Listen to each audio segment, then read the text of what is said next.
Hello my little conscripts and welcome to another Mordian Glory Warhammer 40k episode. Now, in a recent live stream, I had a few comments from frustrated people saying that Warhammer 40k changes too much, I can't keep up to date with it, and I'm checking my codex and I'm checking the Warhammer app, and it's just not got the right rules, and I'm making mistakes in my games and I feel bad. And I had another person actually reach out and say, it's even worse than that, I can't even get my hands on the new Pariah Nexus cards, so I can't even play games of Warhammer 40k. And it made me realize that there are a whole bunch of really good digital tools that you guys can use to make your games easier to play and so you can stay up to date on the rules. So if you're frustrated with buying a codex and it being out of date before you even get it, if you're struggling to get your hands on some of the data cards, and if you just are sick to death of the Warhammer 40k app being constantly paywalled more and more and more,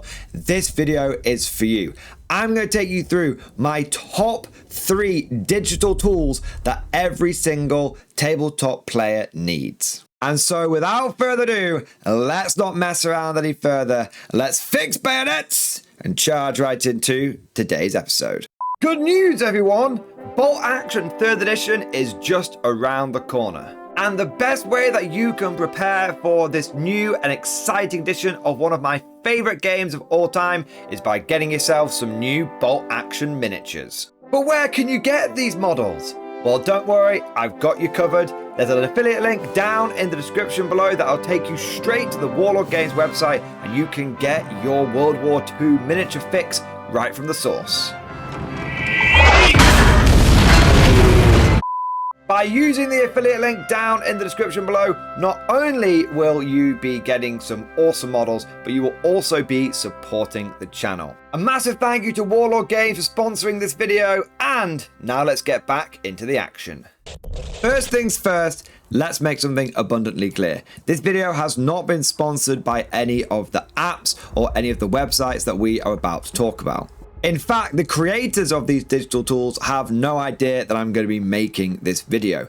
These are just things that I use every single day. These are things that I have personal experience with and that I find to be unbelievably helpful. And that is the reason I'm making this video, because I think that these tools are something that all 40k players and other tabletop players should have, because they're going to make playing your games so much easier, especially with something like Warhammer 40k, which is constantly changing and where the company GW expects you to shell out 30 quid for a book where the rules aren't even right on day one. So with all of that said, let's crack on with the episode. And the first app that I want to talk about is Tabletop Battles. Now, this is an app that is made by the Goonhammer team. If you're into competitive 40k, you will know about these guys.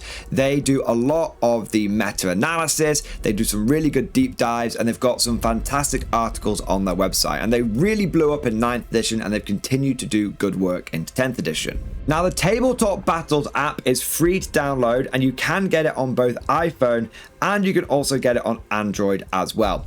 I don't believe there is a desktop version though, so you will only be able to use this if you've got a smartphone. Now, this app is going to help you set up your games and also keep track of the scoring throughout the games as well. If you've ever got to that point in a game of 40k where you've been using like cards and maybe pen and paper and you're trying to work out who scores who, and maybe you get a different score to your opponent and it all starts getting a bit mucky, well, don't worry about that anymore. Tabletop Battles will keep your score 100% accurate. On top of that, you can also use it to make sure that you're playing the up-to-date mission rules, and even comes pre-programmed with all of the Warhammer Tournament Companion mission combos. So if you set up a new game on Tabletop Battles, you can select 10th edition, you can actually select the mission deck, so you can select Leviathan, you can select Pariah Nexus. Once you have selected the mission deck, it will remember that going forward. So you don't need to tell it Pariah Nexus each time. You just go new game, Pariah Nexus, and then whenever you go forward, whenever you make a new game from that point on, it will remember that you're playing Pariah Nexus. If you ever want to change that, of course, you can do that. Now, the first thing that Tabletop Battles gets you to do is to give some information about yourself and your opponent. So you put your name in there, you can put your faction in there, and of course you can select whether your army is battle ready and whether you get those 10 points. Once you've done that, you can then move on to setting up the game. Now, what's great about the Tabletop Battles app is it comes pre-programmed with all the missions from the tournament compendium. So if you want to play combination A, mission A, which is take and hold, raise banners and tipping point, you can select that.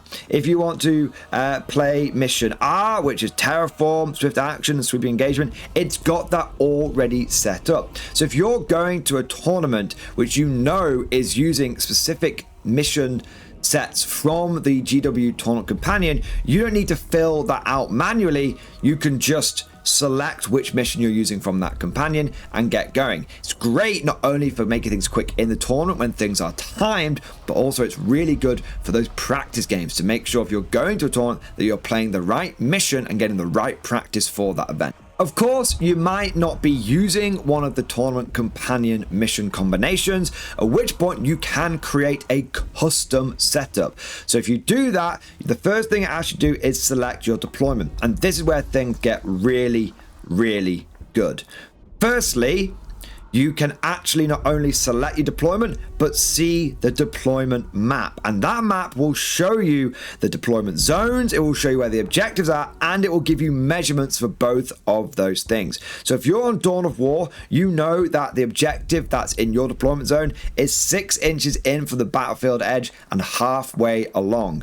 And you know that your deployment zone is going to be 12 inches deep as well. And it does the same for all of the other ones like Hammer and Anvil, Search and Destroy, and all of that good stuff. So you can make sure the objectives are in the right place. You don't have to eyeball things. You've got the precise measurements that you need. After that, you can then pick the mission rule that you're going to be using, like Adapt or Die, Fog of War, and Hidden Supplies. And later on, you'll see that not only are you selecting these options, but Tabletop Battles tells you what each one of these things does in the game.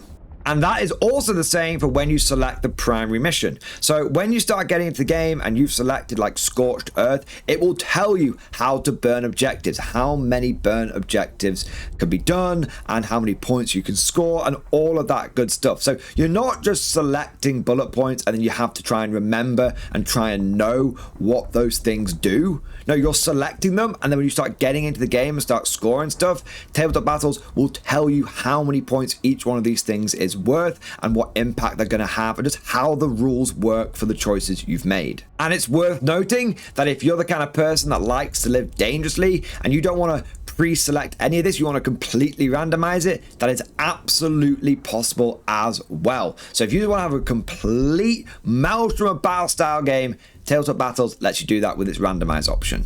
What gets even crazier is in the Tabletop Battles app, after you have selected your primary mission, you actually can then select the terrain layout. So again, if you're using the Pariah Nexus missions and you want to use layout 1, you can select that, and then it will take the deployment map, it will take the battlefield that you're playing on, and it will not only show you the objectives, but it will also show you where the terrain should be according to the GW Tournament Companion.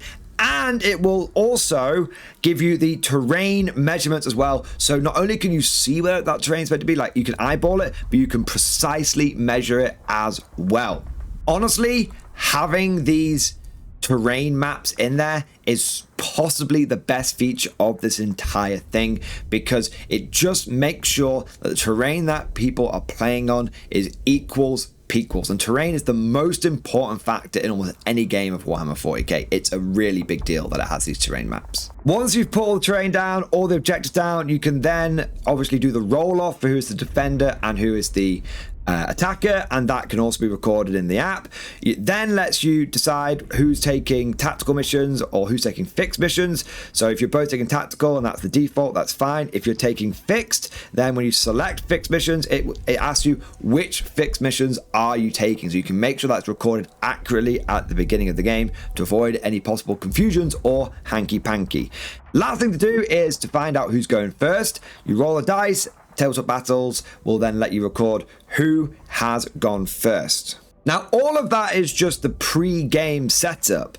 Now we get into the real spicy meatball, the round by round scoring tracker. Let's say that we have selected mission A from the companion and we've set everything else up. We then get into the round 1 and we can see how many points we can score on take and hold on the primary mission. We can also see how many points we get to score and track for raised banners. But what's even better is we can also see what secondaries we have selected. Now here's the thing, you might be thinking right now, but Mordian, I need to draw my secondaries from the deck. You said I didn't need any Pariah Nexus cards. No. You do not need a separate deck of cards which you then draw from and then have to manually record in here. No, of course not. There is a pick random mission option, and if you click on that, it will select a random mission from the available ones, if it's in round 1, that you could actually score round 1. This is the clever thing about it. If you drew from a deck and you might draw Defend Stronghold, you might not realize if you're a newer player that you can't score Defend Stronghold round 1. But in the Tabletop Battles app, it shows you cannot score this round 1, and when you randomly select them, it cannot randomly select Defend Stronghold. So it keeps you honest. It makes sure that the secondaries that you're picking you can actually do. You don't get to the end of the game and go, oops, shouldn't be able to score that round 1. Make sure that everything is kept above board. You then go through all the different rounds, scoring your secondaries, randomly selecting them using the app and all of your primary, and when you get to the end of the game, it has the final victor and it lets you know the breakdown round by round, turn by turn, who scored what. So when you get to the end of the game, and if you're the kind of person that likes to do a lot of post-game analysis on what worked, what didn't, what secondaries you scored well on, which ones you struggled with, the app will give you that information. 100% honesty here, guys. I do not use the cards anymore for picking my missions. I use Tabletop Battles for all of my needs. I just trust in the machine spirit, and it has been totally okay for me to use this to select my secondaries in every tournament that I have been to. All my local RTTs at Just Play, all the big GTs that I've been going to as well. There's been no problems with me using this app to keep track of all of the score, and in fact, it is now more common for me to come across players that are also using this app than people who are using the cards. Like the last few RTTs I have been to, no one has had a deck of cards. Everyone's just used the Tabletop Battles app. The last few GTs that I've been to, out of all of those games, 2 people had a deck of cards. Everyone else just went, nah. And especially with Pariah Nexus, I don't think I've actually come across someone who's had the Pariah Nexus deck. Everyone's just been using this app because it's more convenient, more accurate, and it keeps everyone honest and makes sure that the games are fair. In fact, the only person who I know who has a set of Pariah Nexus cards is Salty Simon, who does the battle reports with me, and he just has them because when we're doing battle reports, he just personally finds it a little bit easier to have his secondaries out in front of him so he can keep track and remind himself of what he's trying to do each turn. But apart from that, everyone I know is pretty much on this app and it works amazingly, and it's been totally okay for tournament play as well. Now that just about covers Tabletop Battles and how it can be really good for setting up your games of Warhammer 40k. But to even play a game of 40k, we need to have an army list. Now, at the beginning of 10th edition, I used to wholeheartedly recommend the Games Workshop app. But unfortunately, as time has gone on, that app has become worse and worse. Games Workshop has continued to paywall and lock content on an ever-increasing basis. And now, to even just unlock the data sheets of the units and to be able to build more than one list, you have to not only buy a codex, you also need to pay for Warhammer Plus. It's kind of like having to pay for your Netflix subscription and then also having to buy a DVD from Netflix and putting it into your TV so you can actually watch the program. It just doesn't make sense, and unfortunately it has meant that what had started out as a really, really good tool has completely gone down the toilet. So instead, what I have done is moved over to using New Recruit. New Recruit is a completely free tool that you can use both online as a web-based tool or as an app that you can download onto your device. Now, if you use the online version, you do not need to make an account if you don't want to. If you're the kind of person that doesn't like making accounts, if you don't need to, if you're worried about data protection, very valid concerns, then New Recruit allows you to create all of the lists without actually having to sign up, make an account, or anything like that. If you do make an account, then what it allows you to do is to synchronize your lists, and so any that you make on your PC, you can then also have on your phone, or you can have in the app. So the account just makes like list sharing and list syncing a bit easier, but you don't need it if you don't want it. Now, when it comes to actually making lists in New Recruit, it is super simple and super easy. You just click on the create list button, a pop-up will appear prompting you to fill in the kind of details you want for the army list. So what faction are you going to name the list? What's the points limit? Once you've done that, you add force and create list, and you're good to go. Now, when you are on the web version of this, once you've clicked create list, it will take you to your blank slate, and on the left hand side you will see a list of all of the units for your faction, including legends units, which are clearly labeled, and then on the right it actually has the lists of units that are currently in your army. To add these units to your army, all you need to do is click on the plus icon next to their entry, and when you do that, it'll add it to your army. For example, if we add Ironhand Strachan to the army, we can now see that he is in our list, and we can see all of the options that he comes with, and we can even see how many points we have spent in the army as well. Now, of course, Strachan doesn't have any unit options. He's just a fixed epic hero. If you have a unit which does have lots of unit options, then don't worry, New Recruit will show you all of the options. You'll add the unit to your army, it will appear in your list, and then on the right hand side you will see all of the different options you have for that unit. So with a platoon command squad, for example, you can see what the platoon commander can be equipped with, all the different options like plasma pistols, las pistols, bolt guns, bolt pistols, the power fist, the power weapon, and you've got all the tiny details as well for the individual guardsmen too. New Recruit even shows you the different enhancements which are available to that unit. Now that's really important because for some factions, not every enhancement is available to every single character. For example, you might have an enhancement in your Imperial Agents army which can only be taken on an Inquisitor. Well, New Recruit will show you which enhancements are available, and if it's not available, it won't include it as an option. But the absolute best thing about New Recruit is not only can you see the options and see the units,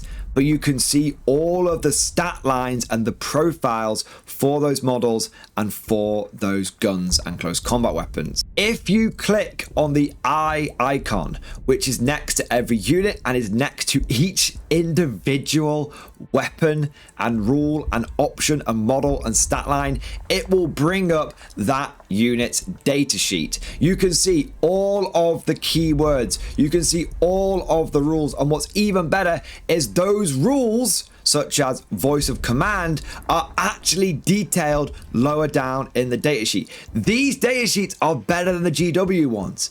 This shows you not only how many orders Strachan can do, but what those orders actually are. So you don't need to like flick from one page to the next to work out, okay, how many orders has he got? What orders can he do? What do those orders do? It's all in one place. This is an example of digital rules done right. So again, using Strachan as an example, if I click on his eye icon, I can see his stat line, his movement of 6, his toughness 3, his 3+ save. I can see his range weapons like the auto shotgun with its strength 4, its damage 2. I can see it's got the assault keyword. I can see the plasma pistol. I can see the bionic armor, devil's claw. I can see all of his abilities. I have his full data sheet, and I have all of the rules that are associated with that data sheet as well. Voice of command, leader, assault, anti-monster, hazard. It's all here in one place.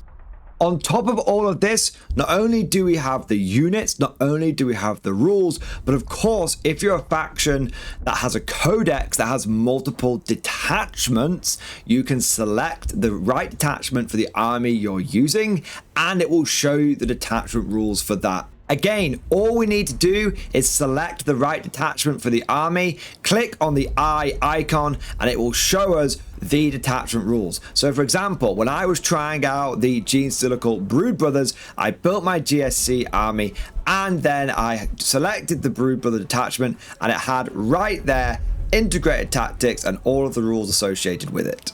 One last thing to mention about New Recruit is it's very easy to export the list from the app and from the website. You can export your list as a text file, a PDF, and many other formats as well, which is really important if you're a tournament player, because you'll want to create your list and then export it so you can submit it to a TO for review. I've got to be honest with you guys, between Tabletop Battles and New Recruit, I haven't bought a codex for 10th edition. I haven't bought Pariah Nexus or any other mission cards, and I really don't see the need for me to do that anytime soon in the future. These are digital rules, these are digital tools that make playing 40k more convenient. Now, if Games Workshop had tools like this, I had an army builder like this, I'd use that stuff. In fact, I did used to use that stuff. The reason I moved away from it is because it became less convenient. I wouldn't even mind paying for a Warhammer app or anything like that, not at all. I will happily pay for something that makes it convenient. But when I've got free options which are more convenient and are easier to use and have everything that I need in one place, why would I not use them? Why would I instead go and spend money on Warhammer Plus and spend money on a codex which is just not going to be as good? I'm spending a lot more money for a worse service. So as far as I'm concerned, New Recruit and Tabletop Battles, they are my go-to #1 tools for playing 40k. However, not everyone plays Warhammer 40k. If you're a fan of Warhammer the Old World, don't worry, you don't need to miss out, because there is the perfect digital tool for that game as well, and it's called Old World Builder.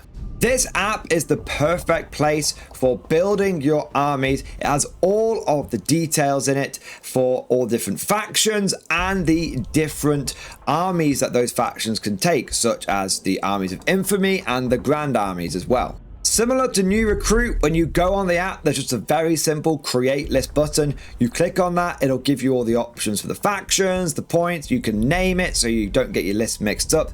The great bit about Old World Builder is not only does it show the units and the options that the units have available, but it also shows you the breakdown of your required points and the other points that are available in your list. For those that don't know, not only do you have 2,000 points, let's say, as like the hard limit on your army list, but there's also only so many points you can spend on certain parts of your army. For example, you have to spend at least 25% of your army on core units, but you can only spend a maximum of 25% of your points on rare units. And what's really good about Old World Builder is it shows you what points you've got available in each section, and as you add units, it shows you what points you've got left. So if I have a core requirement of 500 points and I add a unit that costs 200 points, it will show you still got 300 points you need to spend on core. Likewise, if I've got 500 points to spend on rare units and I spend 250 points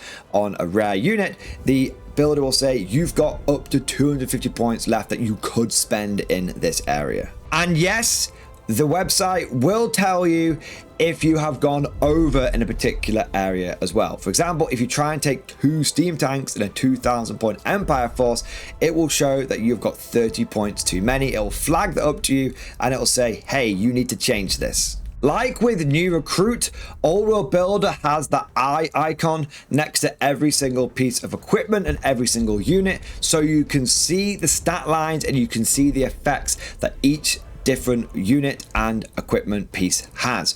This extends into the magical items as well. So if you've given your leader an ogre blade and you have a moment in a game, you're like, damn, I can't know what the ogre blade does. Don't worry, you've got Old World Builder on your phone, you can go and find the ogre blade and it will tell you exactly what that weapon does, so you can make sure when you're playing your games you're getting things right. Now, some of you might be wondering, okay, Mordian, this sounds good, but cannot New Recruit cover me for Old World? And it is true, New Recruit does have a lot of stuff for Old World in there, so you can use it to build your lists. But what I love about Old World Builder is the fact that it has an extra bit of functionality called Game View. Once you click on Game View, it will take you to a list of all of the units in your army. And underneath each one of these units will be 3 buttons: dead/fled, fleeing, and less than 25%. And you can go through your army list and mark the status of your units at the end of the game. So for example, let's say at the end of the game, my General of the Empire was dead. I would mark it as dead/fled. And let's say I had a unit of Free Company that were fleeing. Old World Builder will then work out how many victory points those units were worth. And at the bottom of your army list, it will show you the total victory points that your opponent has earned from your army. This makes it so easy to work out accurately who has won games of Old World. This saves all of the difficulty of getting a pen and paper out and a calculator and trying to make sure that you've remembered all the right points costs for your units, and get rid of all of that. It goes through, it makes it accurate, it means that your opponent can't get anything wrong and maybe underscore you. Likewise, you might not miss anything on your side as well. Also, it takes into account captured banners, scenario points, all of that stuff. Really, really accurate way of making sure that you get the right score out of your Old World games. And that just about covers it. So between these 3 digital tools, I have got everything that I need to play my main tabletop games. I also do want to do an honorable mention and a shout out to EasyArmy. This is a similar tool that you can use for your bolt action needs as well. Now, I hope you guys have enjoyed today's video. Let me know what you think down in the comment section below. Did you find this information useful? And are there any other tools out there that you think that I should be aware of? If we get a whole bunch of other recommendations, I can check them out and maybe make a follow-up video to this one. If you did enjoy today's video, don't forget to smash that like button and also subscribe to never miss an episode. Would you like to know more? If so, then please consider becoming a channel member or patron.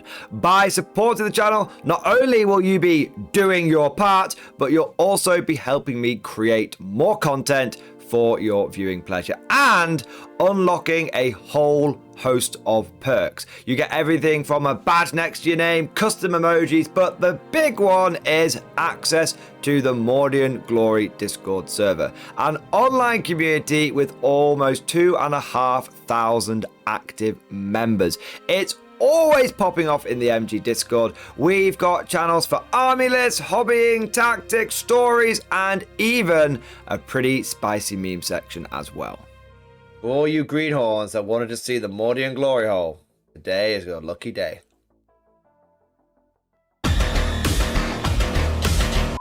And joking aside, I do want to say a massive thank you to all of the current channel members and patrons. You guys are amazing, truly the lifeblood of the channel. I could not do Mordian Glory full time without the incredible and generous support of my members, so thank you guys so much.